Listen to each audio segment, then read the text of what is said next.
risk of thinking there's just no point in trying. I'm at risk of looking in the mirror and hating what I see.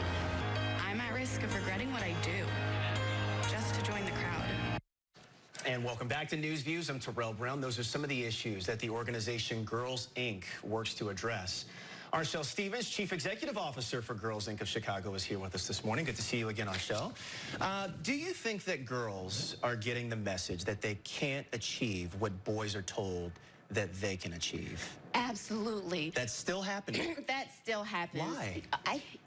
Sometimes it's intentional, sometimes it's unintentional, but it occurs. You'll notice that when we start at Ruggles Elementary School, we're starting with grades kindergarten through 3.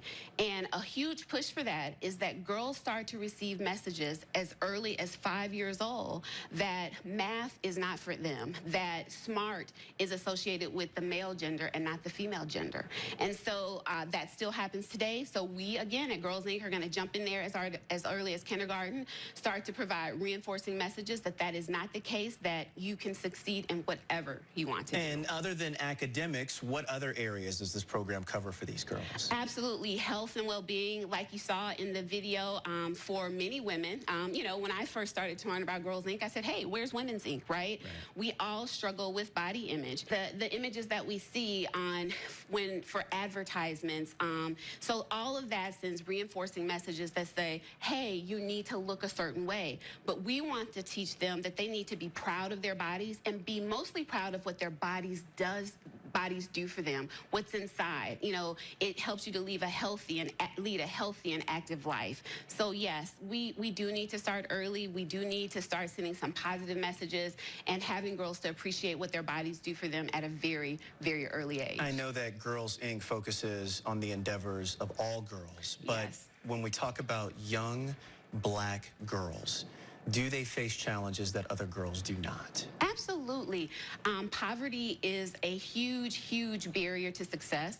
Poverty means that you don't have the exposure that you should to lead, to have a complete journey from academics to the workplace. And so one of the things that we want to do for girls of color, and that is the population that we'll serve at Ruggles Elementary School, is to make sure that our programming takes them out of the school. Yeah, how important is that? It is extremely important. If you don't aspire to do things outside of your community, then you're working within a box.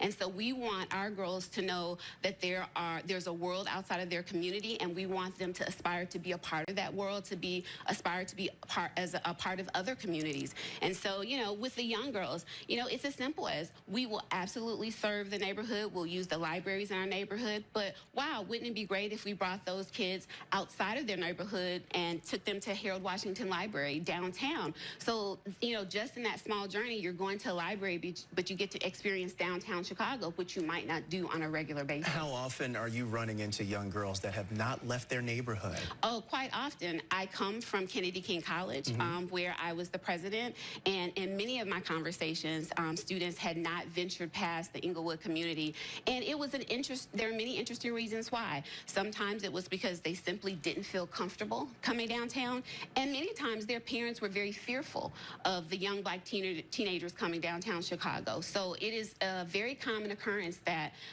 we don't leave our communities, and that limits our exposure, and exposure gives us things to aspire to, and we want to help to, you know, give the girls exposure so that they aspire to things outside of their community. I know that it's early now, and I may be jumping the gun here with this question, and I know you're getting started in the fall, but what are the plans beyond the fall? What is the future of Girls Inc. in Chicago? So if our fundraising goes well, and if we have the financial means, then we hope to, in the spring, expand within Ruggles, so we'll service girls from 4th through 8th grade, and then we want to introduce Eureka, and Eureka will be open to all girls throughout the city. We, of course, will give our Ruggles Elementary girls first preference, so we'll have the Eureka program in the summer, and then in the following fall is when we start to increase capacity and extend our services to other schools, so hopefully at least additional elementary school as well as a high school. It is a fantastic endeavor, and exposure is everything, especially at a young age. Arshele, appreciate it. Thank you so much. It's nice to have you. That'll do it for News Views. Thank you so much for being with us. Enjoy the rest of your weekend and have a happy 4th. Let's send it on back to the news desk.